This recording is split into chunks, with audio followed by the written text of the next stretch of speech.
இந்த வீடியோவை உங்களுக்கு வழங்குவோர் மாலை முரசு செய்திகள் தொலைக்காட்சியின் படிப்போம் ஜெயிப்போம் உயர்கல்வியை தேர்ந்தெடுப்பதில் உள்ள சந்தேகங்களை தீர்க்கும் நிகழ்ச்சி தினமும் மாலை 5 மணிக்கு. வணக்கம். ஃபோஸ்டர்ஸ் ஹெட்கியர் வழங்கும் தமிழ்நாடு 360க்கு உங்களை வரவேற்பது நான் அருணீஸ்வர். தமிழகத்தில் உள்ள அனைத்து மாவட்ட நிகழ்வுகளையும் விரிவாக பார்ப்பதற்கு முன் முதலில் தலைப்புச் செய்திகளை பார்க்கலாம். திருவண்ணாமலையில் தர்பூசணி பழங்களை சாலையில் உடைத்து விவசாயிகள் போராட்டம். வதந்தியால் விற்பனையாகாமல் போன தர்பூசணிக்கு இழப்பீடு வழங்க கோரிக்கை.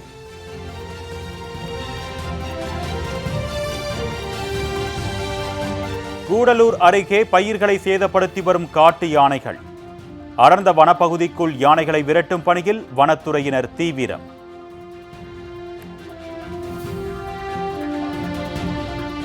நாகர்கோவிலில் பேருந்து நிலையத்தில் குடிநீர் கிடைக்காததால் கடும் அவதி. அதிக விலை கொடுத்து பாட்டில் குடிநீரை வாங்கி குடிக்கும் பயணிகள்.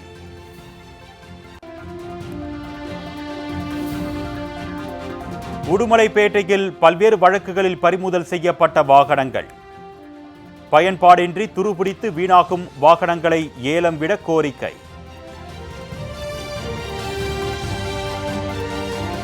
மேட்டூர் அருகே நூற்பாலை தொழிலாளர்கள் குடும்பத்துடன் உண்ணாவிரதம்.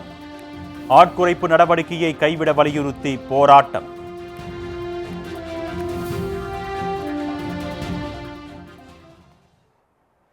இனி விரிவான செய்திகளை பார்க்கலாம். வதந்திகளால் விற்பனையாகாமல் போன தர்பூசணிகளுக்கு தமிழக அரசு நிவாரணம் வழங்காவிட்டால் தற்கொலை செய்து கொள்வோம் என்று விவசாயிகள் தெரிவித்துள்ளனர். கோடை காலத்தை முன்னிட்டு திருவண்ணாமலையில் தர்பூசணி அமோக விளைச்சல் அடைந்துள்ளது. இந்நிலையில் தர்பூசணி பழங்களில் செயற்கை நிறமி சேர்க்கப்படுவதாக தகவல் வெளியானதால் அவற்றை வாங்க வியாபாரிகளும் பொதுமக்களும் ஆர்வம் காட்டுவதில்லை. இந்நிலையில் திருவண்ணாமலை மாவட்டம் கீழ்பெண்ணாத்தூர் காவல் நிலையம் முன்பு தமிழ்நாடு வியாபாரிகள் சங்க பேரவையினர் தர்பூசணி பழத்தை சாலையில் போட்டு உடைத்து போராட்டத்தில் ஈடுபட்டனர்.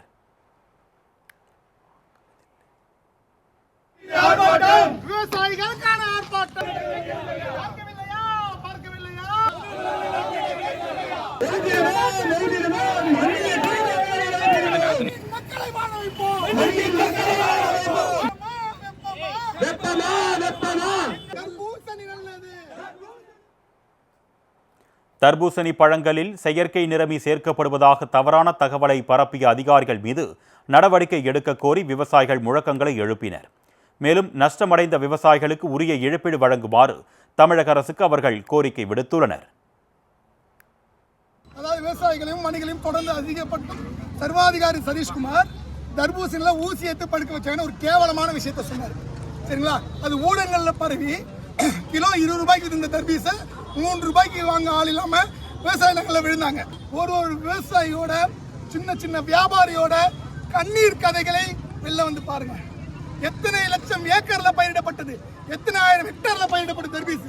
அவங்களோட வாழ்வாதாரம் இங்க மீடியாக்களில் தொடர்ந்து பேசிக் கொண்டிருக்கும் விவசாயத்துறை அமைச்சர் அவர்களே, தமிழக முதல்வர் அவர்களே, வந்து எங்க கண்ணீர் கதையை பாருங்க. வந்து எங்க கண்ணீர் கதையை தயவு செஞ்சு பாருங்க. கூடலூர் அருகே பயிர்களை சேதப்படுத்தி வரும் காட்டு யானைகளை வனத்துறையினர் அடர்ந்த வனப்பகுதிக்குள் விரட்டும் முயற்சியில் ஈடுபட்டனர். நீலகிரி மாவட்டம் கூடலூர் மற்றும் அதன் சுற்றுவட்டார பகுதிகளில் யானைகளின் நடமாட்டம் அதிக அளவில் இருந்து வருகிறது. முதுமலை புலிகள் காப்பகத்தை ஒட்டி அமைந்துள்ள வடவயல் பகுதியில் புகுந்த காட்டு யானைகள் நெல், வாழை, தென்னை, பாக்கு, மரவள்ளிக்கிழங்கு உள்ளிட்ட பயிர்களை சேதப்படுத்தி வருகின்றன. இதனால் பாதிக்கப்பட்ட விவசாயிகள் வனத்துறைக்கு தகவல் தெரிவித்துள்ளனர்.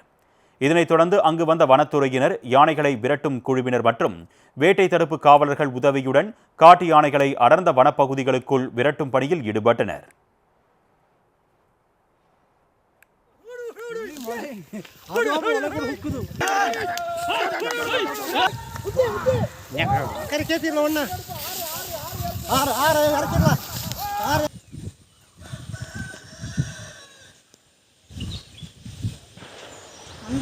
நேற்று வந்ததுண்ணா, இது வேற தானே.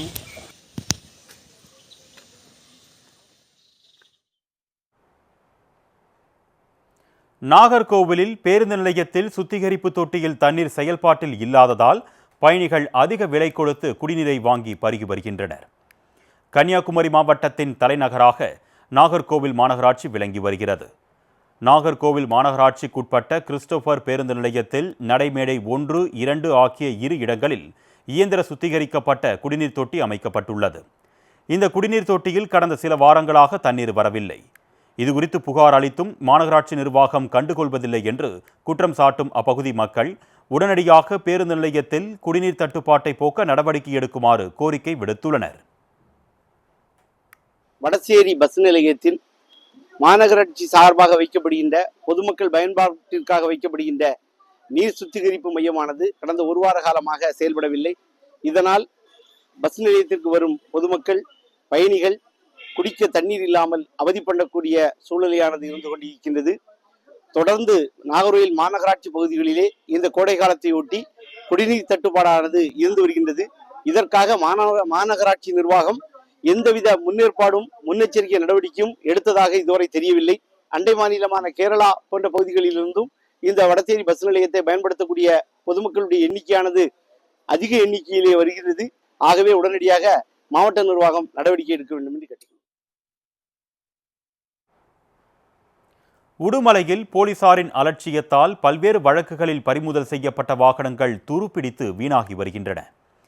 திருப்பூர் மாவட்டம் உடுமலை போலீஸ் சார்பில் மதுபோதை, விபத்து, திருட்டு உள்ளிட்ட பல்வேறு வழக்குகளின் கீழ் பறிமுதல் செய்யப்படும் வாகனங்கள் மற்றும் நீதிமன்ற வழக்குகளில் தொடர்புடைய வாகனங்களை போலீசார் பாதுகாப்பாக வைத்து பராமரிக்க வேண்டும். வழக்கு முடிந்ததும் சம்பந்தப்பட்ட நபர்களிடம் ஒப்படைக்கப்பட வேண்டும். இந்நிலையில் உரிமை கோரப்படாத கார், பைக், ஸ்கூட்டி உள்ளிட்ட வாகனங்கள் உடுமலை குட்டைத்திடலில் நிறுத்தி வைக்கப்பட்டுள்ளன. வெயிலிலும் மழையிலும் நனைந்து வீணாகி வரும் வாகனங்களை ஏலம் விடுமாறு காவல்துறை மற்றும் வருவாய்த்துறைக்கு அப்பகுதி மக்கள் கோரிக்கை விடுத்துள்ளனர்.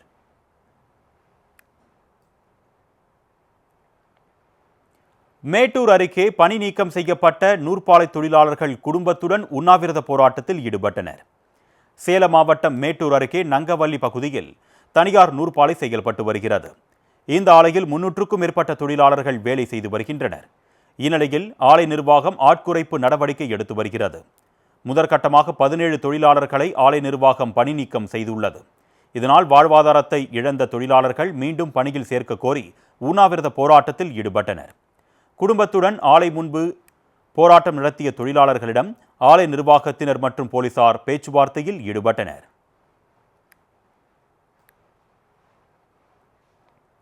கர்ப்பப்பை அறுவை சிகிச்சைக்காக சென்ற பெண்ணுக்கு தனியார் மருத்துவமனையில் சிறுநீரக அறுவை சிகிச்சை செய்யப்பட்டதாக புகார் எழுந்துள்ளது. வடசென்னை காசிமேடு பகுதியில் வசித்து வருபவர் சரிதா.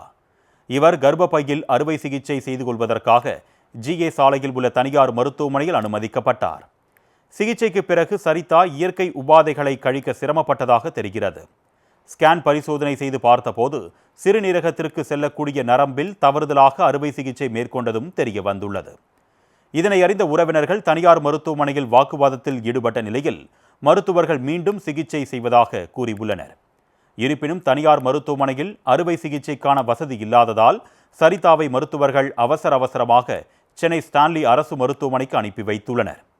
இதுகுறித்து சரிதாவின் உறவினர்கள் அளித்த புகாரின் பேரில் ராயபுரம் போலீசார் விசாரணை மேற்கொண்டு வருகின்றனர்.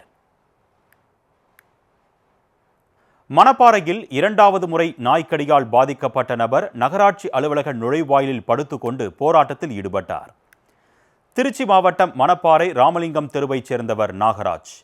பூ வியாபாரம் செய்து வரும் இவர் கடந்த ஜனவரி மாதம் நாய்க்கடியால் பாதிக்கப்பட்டு நாய்களை பிடிக்க நடவடிக்கை எடுக்க கோரி நகராட்சி அலுவலகத்தில் போராட்டம் நடத்தினார். இந்நிலையில் சாலையில் நடந்து சென்ற நாகராஜை தெருநாய்கள் மீண்டும் கடித்தது. சிகிச்சை முடிந்த பிறகு மணப்பாறை நகராட்சி அலுவலகத்திற்கு வந்த அவர் நுழைவாயில் முன்பு படுத்துக்கொண்டு போராட்டத்தில் ஈடுபட்டார். நகராட்சி நிர்வாகம் அதிகரித்து வரும் நாய்கள் தொல்லைக்கு தீர்வு காண வேண்டும் என்று அவர் கோரிக்கையும் விடுத்துள்ளார். 3 மாதம் முன்னாடி நாய் கடிச்சிச்சு. அந்த நாய் கடிச்சு நான் நகராட்சியில் சனிக்கிழமை அன்றைக்கி சனிக்கிழமை நான் இங்கே படுத்திருந்தேன். படுத்து மறியல் பண்ணி ஆர்ப்பாட்டம் பண்ணேன். ஆர்ப்பாட்டம் பண்ணுறப்ப நிறுவனம் வந்தாங்க, பேட்டிக்காரனாங்க, அதிகாரிகள் எல்லாமே வந்தாங்க பண்ணாங்க. ஆனால் நகராட்சியில் உள்ள அதிகாரிகள் மட்டும் வரல. காரணம் என்ன கேட்டிங்கன்னா, அங்கே வேலை பார்க்குற மட்டும்தான் இருந்தாங்க. அவங்கள கேட்டால் இன்றைக்கி லீவு, நீ இங்கே மறியல் பண்ணுறேன்னு கேட்டாங்க. அப்போ லீவுனாக்கா நீங்கள் கூட்டிகிட்டு போங்க, நீங்கள் மட்டும் ஏன் உள்ளே வேலை பார்க்குறீங்க? இல்லை ஆணையர் இன்னும் போடல, ஆணையர் போட்டு பல வருஷமாச்சு அப்படின்னு சொல்லி ஸ்டாஃபுக்கு சொல்கிறாங்க. நீங்கள் வந்து எந்திரிச்சு போனேனாக்க நான் வந்து பணம் கட்ட வந்தவங்களுக்கு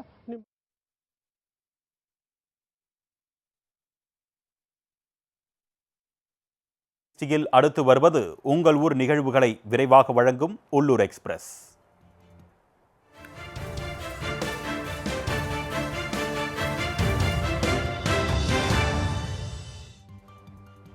திருச்செந்தூர் அருகே ஆறுமுகநேரியில் மணமகள் மன்றம் என்ற பெயரில் புதிய மதுபானக்கூடம் அமைக்க எதிர்ப்பு தெரிவித்து 200க்கும் மேற்பட்டோர் சாலை மறியலில் ஈடுபட்டனர். அதிமுக, பாஜக, விசிக, நாம் தமிழர் உள்ளிட்ட கட்சிகளைச் சேர்ந்த நிர்வாகிகளும் பொதுமக்களும் இப்போராட்டத்தில் கலந்து கொண்டு முழக்கங்களை எழுப்பினர். இதனைத் தொடர்ந்து மறியலில் ஈடுபட்டவர்களை போலீசார் கைது செய்ததால் அந்த பகுதியில் லேசான தள்ளுமுள்ளு ஏற்பட்டது.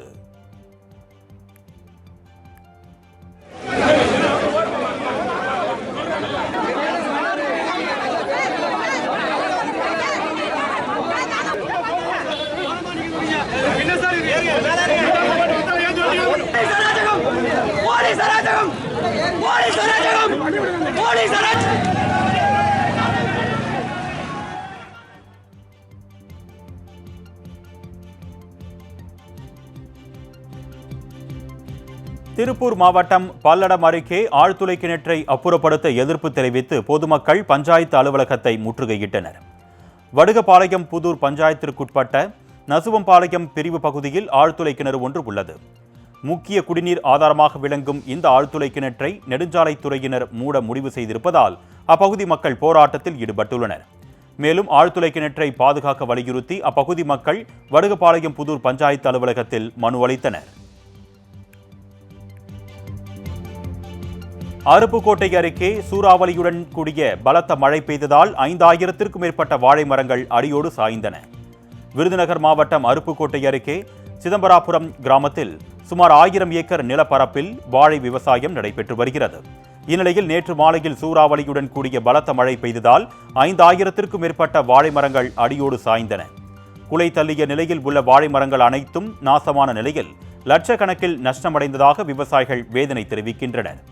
இதுகுறித்து அறிந்து தமிழக அரசு உரிய இழப்பீடு வழங்க வேண்டும் என்றும் விவசாயிகள் தரப்பில் கோரிக்கை விடுக்கப்பட்டுள்ளது. ராணிப்பேட்டை பகுதியில் ஆங்கிலேயர் ஆட்சி காலத்தில் கட்டப்பட்ட கட்டிடத்தில் மின்வாரிய செயற்பொறியாளர் அலுவலகம் செயல்பட்டு வருகிறது. மிகவும் பழமை வாய்ந்த இந்த கட்டிடம் தற்பொழுது சிதிலமடைந்து காணப்படுவதால் புதிதாக கட்டிடம் கட்டித்தருமாறு கோரிக்கை எழுந்துள்ளது. எந்நேரமும் இடிந்து விடும் நிலையில் இருப்பதால் மின்வாரியத்தைச் சேர்ந்த அரசு அதிகாரிகள் உயிர் பயத்துடன் பணியாற்றும் சூழல் நிலவுகிறது. ஆகவே புதிய மின்வாரிய செயற்பொறியாளர் அலுவலகம் கட்டுவதற்கான நடவடிக்கையை தமிழக அரசு விரைந்து எடுக்க வேண்டும் என்று பொதுமக்கள் கோரிக்கை விடுக்கின்றனர். தேனி மாவட்டத்தில் அமைந்துள்ள சோத்துப்பாறை அணையின் நீர்மட்டம் 100 அடியை கடந்து உயர்ந்து வருவதால் விவசாயிகள் மகிழ்ச்சி அடைந்துள்ளனர். பெரியகுளம் பகுதியில் வசிக்கும் மக்களுக்கு குடிநீர் ஆதாரமாகவும் விவசாயிகளுக்கு பாசனத்திற்கு ஏற்றவாறும் அமைந்துள்ளது சோத்துப்பாறை அணை. 126.28 அடி என்ற முழு கொள்ளளவு கொண்ட இந்த அணையில் தற்பொழுது நீர்வரத்து அதிகரித்து 100.36 அடி நீர் உள்ளது. இந்நிலையில் சோத்துப்பாறை அணையில் இருந்து 3 கனஅடி நீர் வெளியேற்றப்படும் நிலையில் பொதுமக்கள் மற்றும் பாசன விவசாயிகள் மகிழ்ச்சி அடைந்துள்ளனர்.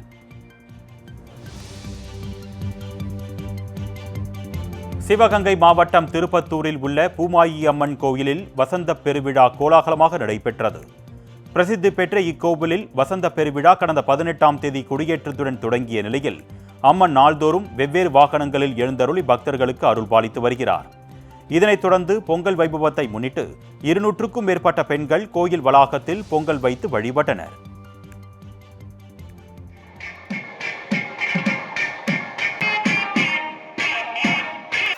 அடுப்பு நெருப்பு பார்த்துக்கங்க, மிக கவனம் இருக்கிறது.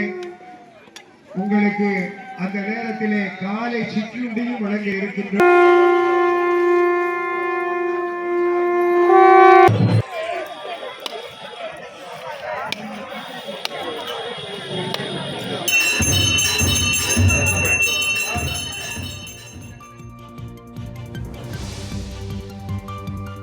சேலம் மாவட்டம் மேட்டூர் அருகே நங்கவள்ளி ஒன்றியத்திற்குட்பட்ட வனவாசியில் உள்ள ஊராட்சி ஒன்றிய தொடக்கப் பள்ளியில் 100ஆண்டு விழா கொண்டாடப்பட்டது. 1908ஆம் ஆண்டு பிரிட்டிஷார் ஆட்சியில் தொடங்கப்பட்டு 117 ஆண்டுகள் நிறைவடைந்த நிலையில் இதனை கொண்டாடும் விதமாக 500க்கும் மேற்பட்ட முன்னாள் மாணவர்கள் விழா நடத்தினர். இதில் பள்ளிக்கு தேவையான பீரோ, டேபிள், மின்விசிறி, மின்விளக்கு, புத்தகம் உள்ளிட்ட பொருட்கள் என சுமார் 5 லட்சம் ரூபாய் மதிப்பிலான கல்வி சீர் வழங்கப்பட்டது. பள்ளி தலைமை ஆசிரியர் மகாலட்சுமி தலைமை தாங்க முன்னாள் மாணவர்கள் மற்றும் ஆசிரியர்கள் உட்பட பலர் கலந்து கொண்டனர்.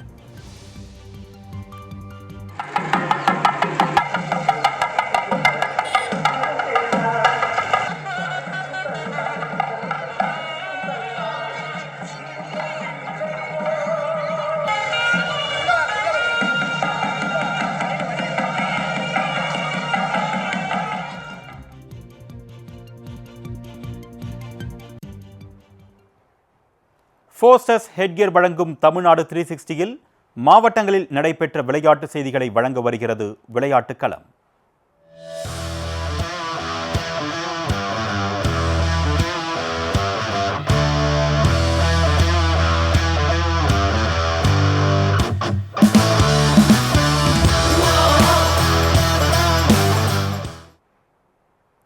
புதுக்கோட்டையில் நடைபெற்ற ஆணழகன் போட்டியில் வெற்றி பெற்ற இளைஞர் பட்டத்தை தனது தந்தைக்கு அணிவித்து நெகிழ்ச்சியை ஏற்படுத்தியுள்ளார். புதுக்கோட்டை மாவட்ட அமெச்சூர் ஆணழகம் சங்கம் சார்பில் 2025ஆம் ஆண்டிற்கான சிறந்த ஆணழகன் போட்டி நடத்தப்பட்டது. இப்போட்டியில் புதுக்கோட்டையின் பல்வேறு பகுதிகளைச் சேர்ந்த 100க்கும் மேற்பட்ட இளைஞர்கள் கலந்து கொண்டனர்.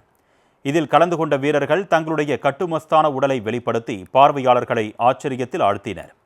இதில் வெற்றி பெற்ற சேதுபதி என்பவருக்கு 20,000 ரூபாய் ரொக்க பரிசு வழங்கப்பட்ட நிலையில் அவர் சிறந்த ஆணழகன் பட்டத்தை தனது தந்தைக்கு வழங்கினார். Relax. Most muscular pose.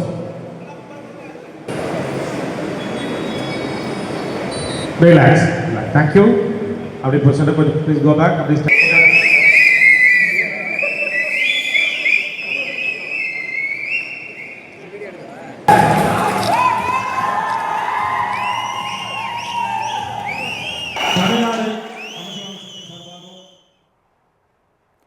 Krishnagiri மாவட்டம் தேன்கனிக்கோட்டை அருகே டி கொத்தப்பள்ளியில் அமைந்துள்ள தர்மராஜா கோவிலில் தேர் திருவிழா நடைபெற்றது. இதனை முன்னிட்டு கிராமத்தில் பாரம்பரிய எருதாட்ட விழா நடைபெற்றது. சுற்றுப்புற கிராமங்களில் இருந்து 300க்கும் மேற்பட்ட காளைகள் அவிழ்த்து விடப்பட்டு அதனை காளையர்கள் அடக்குவதற்கு ஆர்வத்துடன் பங்கேற்றனர். ஆயிரக்கணக்கானோர் கண்டு ரசித்த இந்த எருது விடும் விழாவின் முடிவில் வெற்றி பெற்ற காளைகளுக்கும் காளையர்களுக்கும் பரிசுகள் வழங்கப்பட்டன.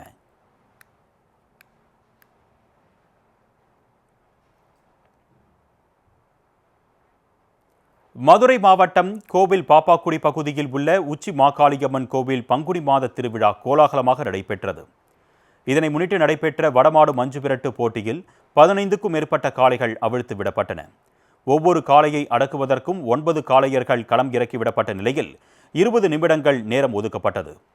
இதில் 10க்கும் மேற்பட்ட வீரர்கள் காயமடைந்த நிலையில் போட்டியின் முடிவில் வெற்றி பெற்ற வீரர்களுக்கு 10,000 ரூபாய் முதல் ரொக்க பரிசுகள் வழங்கப்பட்டன.